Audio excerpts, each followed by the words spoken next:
hello les amis, poisson, ascendant poisson, signe lunaire en poisson, bienvenue pour cette guidance. Aujourd'hui, nous regardons quel message les guides et l'univers souhaitent vous transmettre pour la période du 15 juillet au 15 août 2024. Bien sûr, c'était une période exhaustive, hein. Ce tirage peut parler à certains poissons dès à présent et parler à d'autres pendant le mois d'août, voire à la fin du mois d'août. N'hésitez pas à revenir sur ce tirage si toutefois il ne vous parlait pas dès à présent. Je vous rappelle que c'est un tirage général qui ne peut pas parler à tous les poissons en même temps, donc certains ne se sentiront absolument pas concernés. Inutile de mettre des pouces pour vous venger alors que vous êtes prévenus dès le début de la vidéo que malheureusement ça ne peut pas parler à tous. Vous prenez uniquement les messages qui vibrent avec ce que vous vivez actuellement et vous n'hésitez pas à adapter mon vocabulaire à votre situation. Quoi qu'il en soit, dans tous les cas, je vous encourage à regarder la vidéo de votre signe ascendant et de votre signe lunaire pour avoir des compléments d'information et pour avoir quelque chose qui sera un petit peu plus personnalisé. On y va avec l'énergie de ce message, avec le tarot de Marseille. N'oubliez pas de liker, de partager et de vous abonner à la chaîne. Nous avons le chariot inversé avec le tarot de Marseille et avec les chakras, les cartes chakras de l'oracle de la musique, nous avons la note si, le chakra coronal. Donc ici, on voit que le chariot, c'est quand même votre façon de vous développer, d'aller de l'avant. On nous dit ici que votre développement est peut-être freiné, soit parce que vous allez trop vite dans quelque chose, soit parce que vous ne faites pas les efforts par vous-même, c'est-à-dire que le chariot, c'est quand même les bonnes nouvelles qui arrivent grâce à notre mérite, grâce à ce que l'on a mis en œuvre, grâce à notre capacité à accepter la réussite. Donc ici, soit ça nous parle de développer des choses qui ne nous appartiennent pas, qui ne sont pas nos idées, qui ne sont pas un peu comme si on usurpait une identité ou les connaissances de quelqu'un d'autre. Cette carte, en tout cas, nous dit que on essaye d'atteindre peut-être des buts inavouables, surtout avec le chakra coronal ici, qui nous parle de notre mission de vie, qui nous parle d'une compréhension totale des énergies qui nous accompagnent et qui nous surpassent, puisque le chakra coronal, je le rappelle, nous dit que je suis une partie du tout, je ne fais qu'un avec l'immensité de l'univers. Donc on nous parle bien des défunts, du divin, de l'univers infini qui nous entoure. Elle nous parle de notre bien-être, d'atteindre notre nirvana, d'avoir une compréhension de notre mission de vie, de notre évolution spirituelle ici. Sauf qu'ici, on veut soit aller trop vite, griller des étapes, et on ne comprend pas, entre guillemets, qu'on est en train de commettre des erreurs quant à quelque chose qui concerne soit, comment dire, notre compréhension de la vie, soit on tombe dans un schéma qui ne nous permet pas d'avancer. Cette carte, elle peut nous parler d'une perte de la foi en la vie, hein, et une perte de foi en soi. Elle peut nous parler des maladies psychiques et des dépressions, par exemple, des personnes qui laissent l'hypersensibilité les atteindre particulièrement, parce que ici, on est plus attaché à des choses sans même prendre conscience de ses propres responsabilités.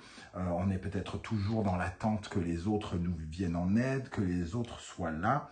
Et finalement,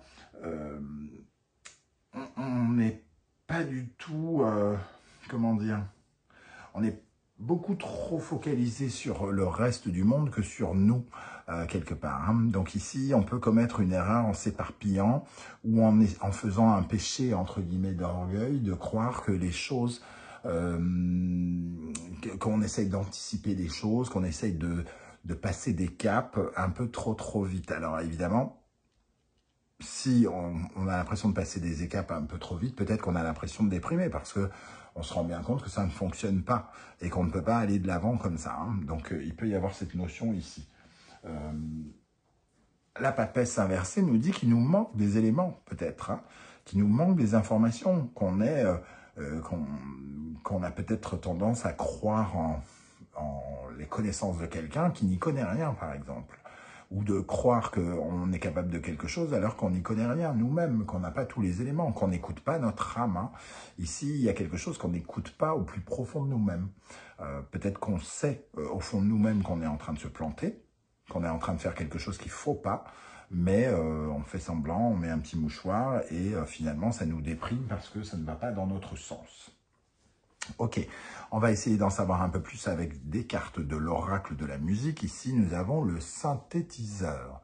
Je vous la montre d'un peu plus près. Cette carte, qui est donc un instrument qui imite tous les instruments, nous parle de robotisation, d'un côté un peu automatique.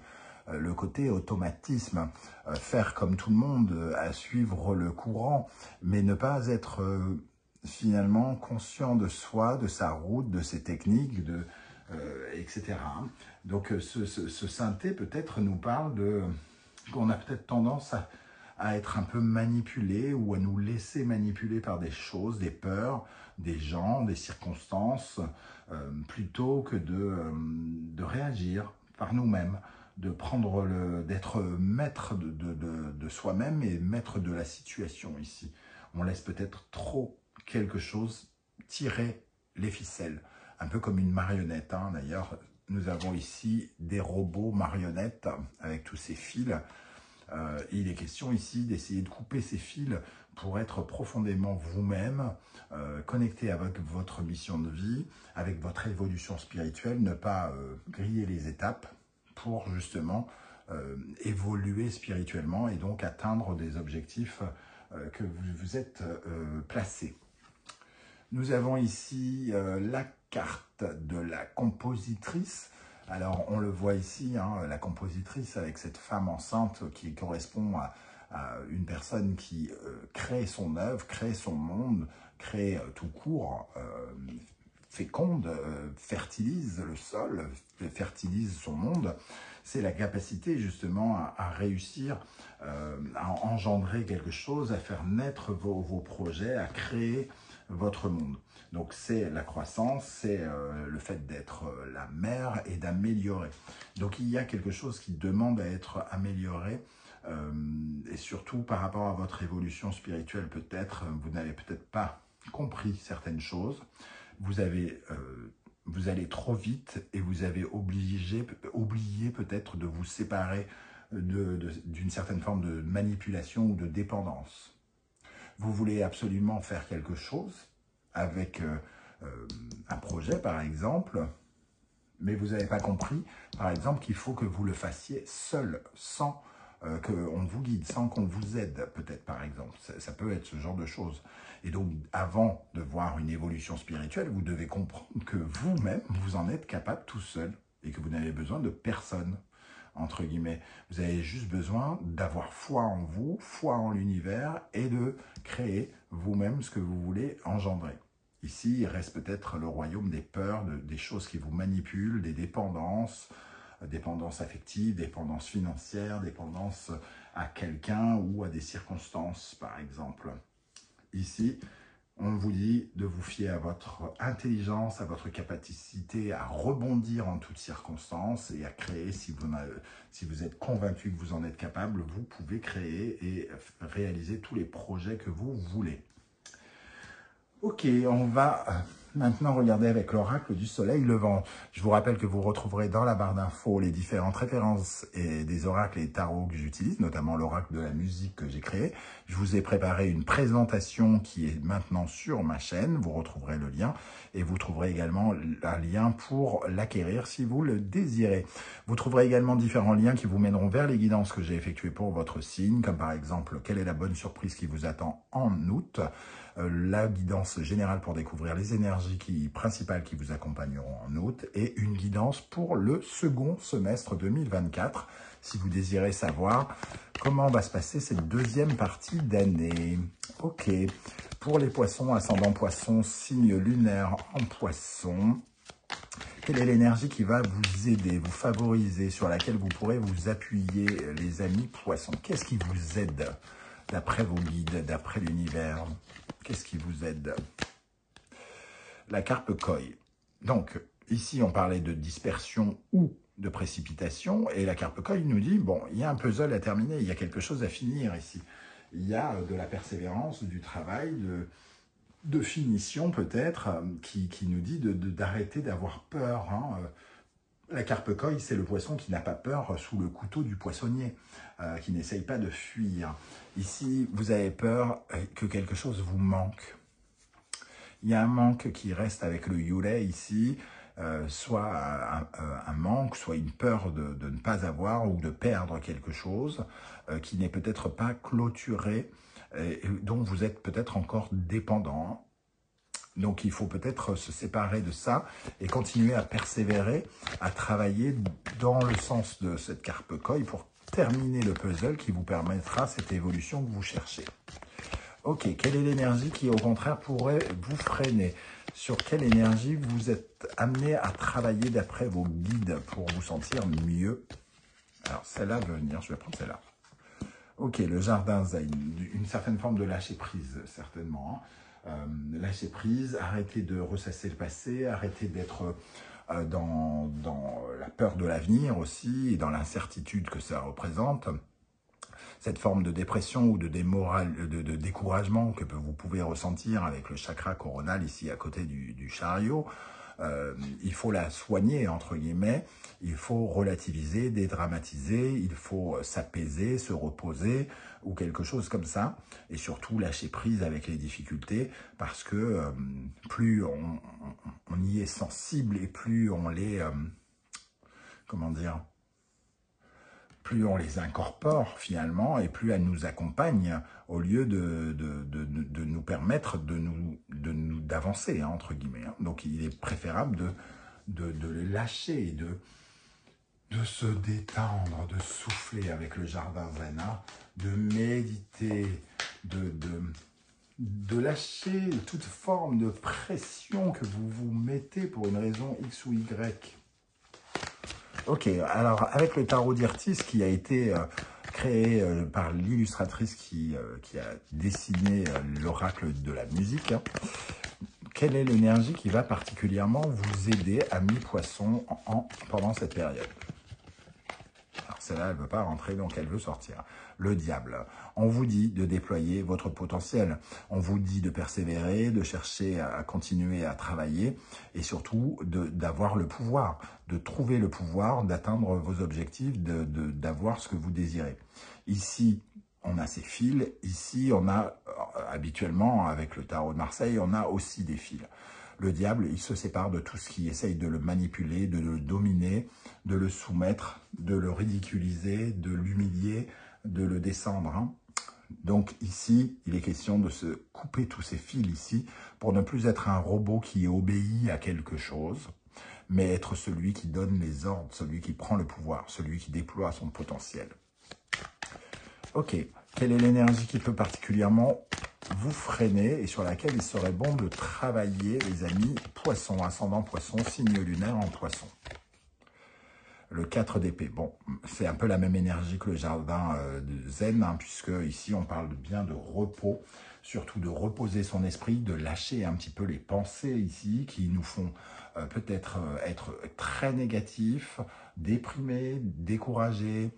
Ici, on se détend, on fait une pause. Hein. Faites une pause, les amis poissons, si vous vous sentez submergé par votre émotivité, par votre sensibilité, par la nostalgie, la mélancolie de quelque chose qui existait et qui n'existe peut-être plus ou qui ne pourra plus exister comme c'était. Cette peur de manquer ou cette peur d'être, de rater aussi, cette peur d'échec, vous ralentit, semble-t-il, ou alors vous avez tellement envie de passer un cap que vous allez trop vite. Voilà.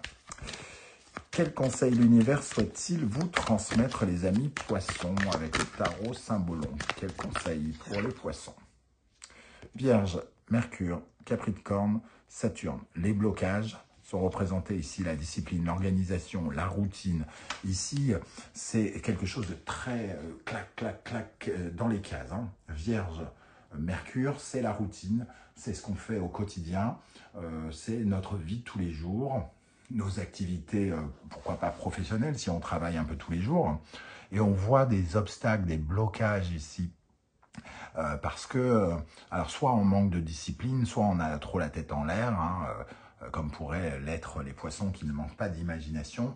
Mais ici, on nous dit de bien regarder les réalités, le concret.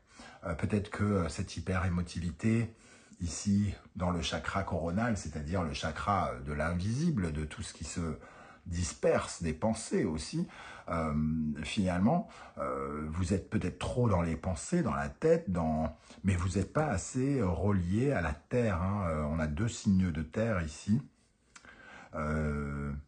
Regardez les faits concrets peut-être aussi, un peu plus ici. Soyez peut-être plus dans une organisation, une discipline. Qu'est-ce qui est concret, qu'est-ce qui est fait, cadré dans les cases. Qu'est-ce qui est adulte? Quel est le raisonnement d'un adulte? Comment font les grandes personnes sages, entre guillemets? Ça peut nous parler pour beaucoup de la vie professionnelle. Hein. Ici, on parle de l'honneur et de la carrière. Ici, de la vie professionnelle, le chariot de nos ambitions. On n'est peut-être encore pas très clair dans nos ambitions. Ou alors, on est trop ambitieux. On a des rêves trop grands, mais on n'est pas carré quelque part. Ou alors on n'a pas assez d'ambition, au contraire, et finalement on manque de persévérance pour accomplir quelque chose de bien. Un autre conseil pour les poissons, Lion, Soleil, Capricorne, Saturne. On retrouve l'énergie du Capricorne et de Saturne, les obstacles, de regarder les vérités en face. Je crois que Saturne est en Poisson, peut-être encore pour quelque temps. Donc, il vous oblige à regarder un peu plus la vérité en face, d'arrêter d'avoir des idéaux spectaculaires et d'être totalement dans la rêverie, l'imagination, mais aussi d'être un peu plus terre à terre, justement, de concrétiser les choses plutôt que de toujours les penser. Ici, on vous dit d'ouvrir les yeux, d'être dans l'affirmation, la compréhension avec le soleil. Offrez un peu plus de légèreté à la lourdeur aussi, quelque part. Dans un monde difficile, rocailleux, ici, cet homme qui a fait tout ce chemin avec une pierre sur le dos, découvre une fleur, la légèreté d'une fleur, la beauté d'une fleur. Et il y a donc forcément quelque chose de positif dans cette lourdeur que vous ressentez ici. Il vous faut découvrir quoi? Parce que c'est peut-être quelque chose qui vous fait particulièrement évoluer spirituellement, les amis poissons. On va terminer avec les portes de l'intuition. On va aller par ici. La clarté, la lucidité vous permet de voir au-delà de l'apparente réalité. L'apparente réalité, hein.